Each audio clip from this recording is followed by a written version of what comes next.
So one of my great friends in this world, his name's Rodney. Rodney spent about 20 years in the Navy. And he he's always telling stories about um,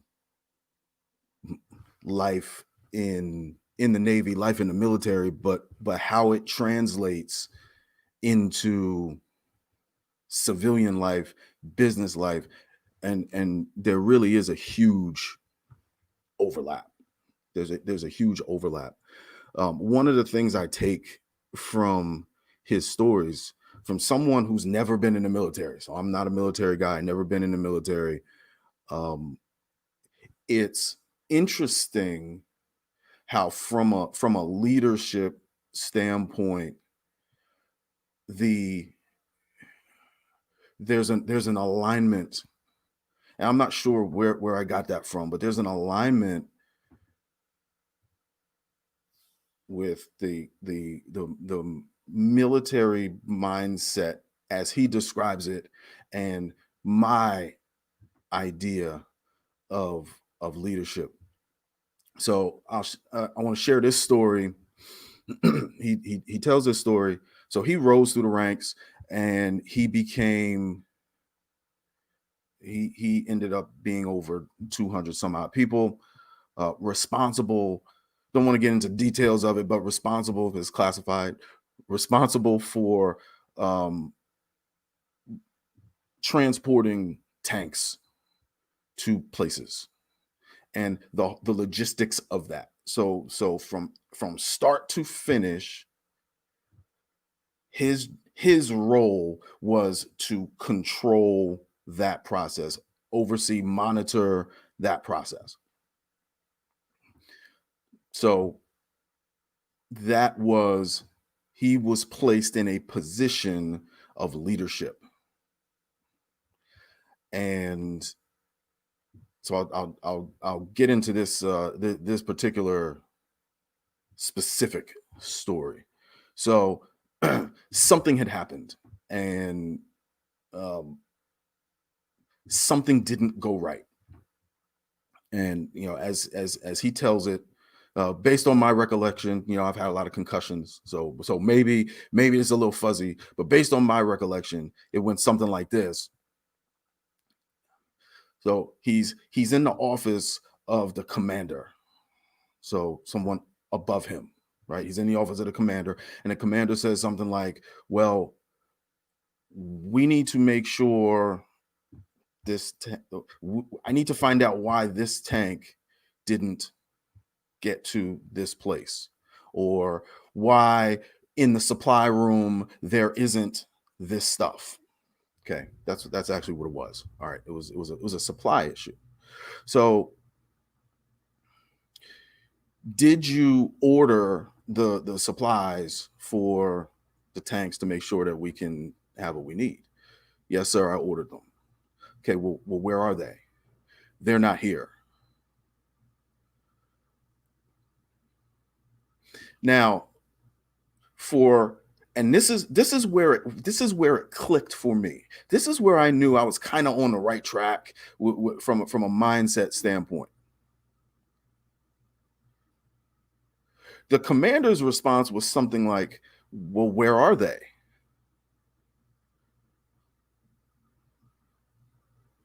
"Oh, well, maybe someone below me was supposed to order them and didn't."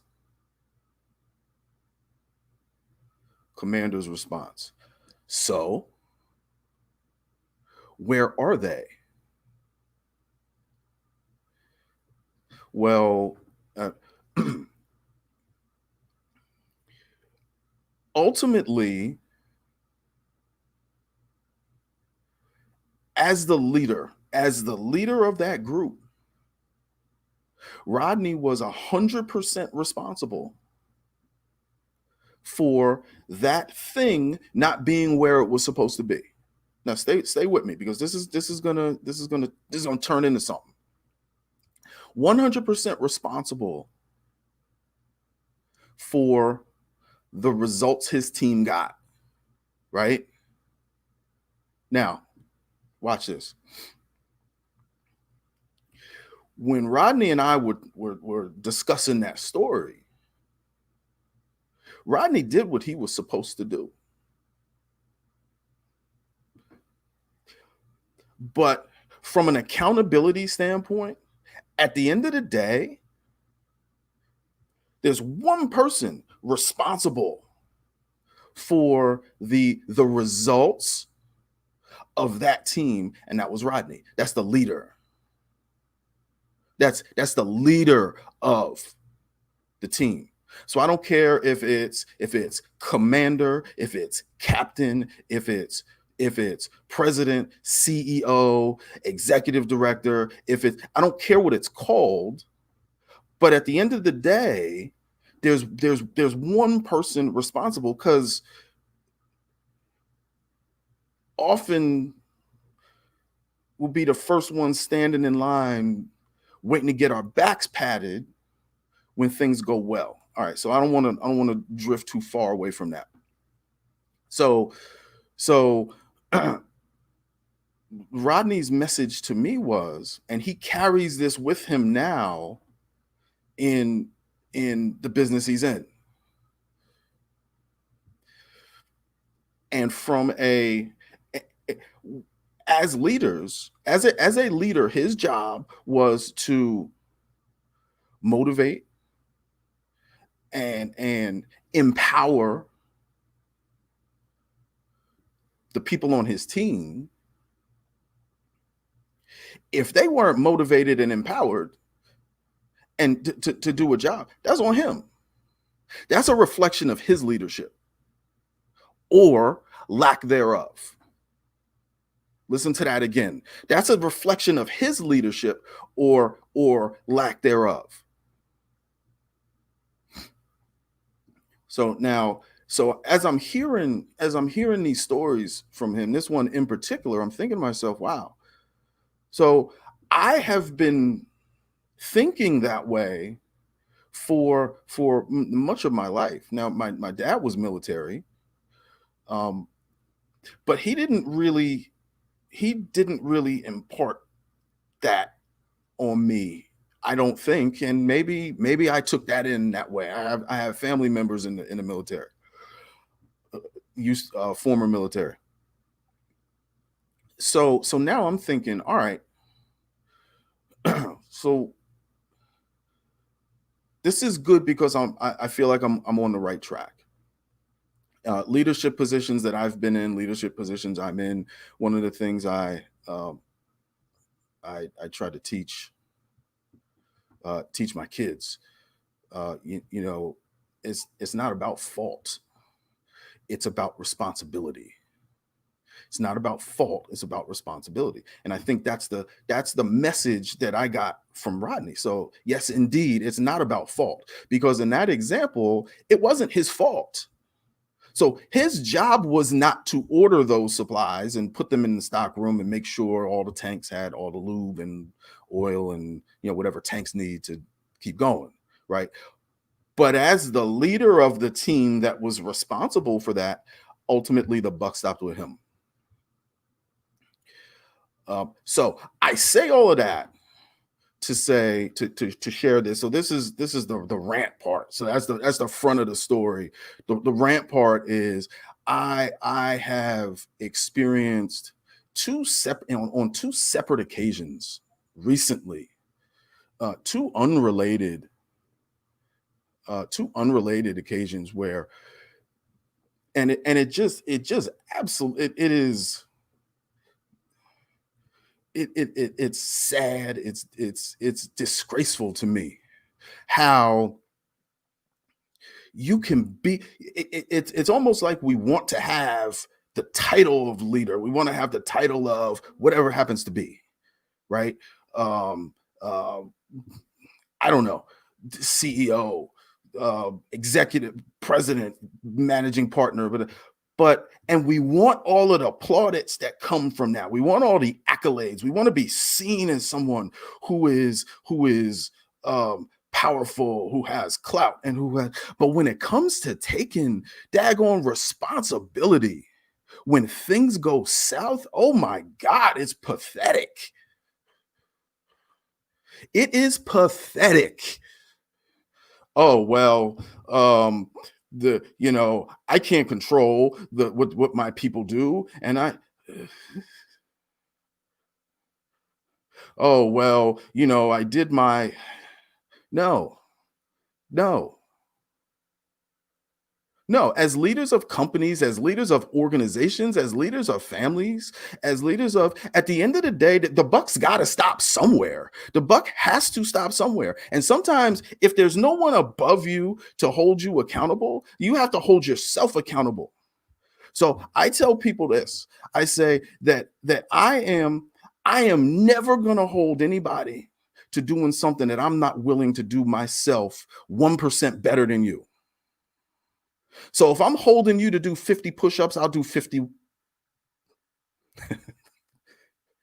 and a half. 1%, right? So I'll do 50, I'll do 51. So note to self, do 100 next time, right? I'll do 50. I'm willing to do 51 because I am leading as a leader, I'm leading by example.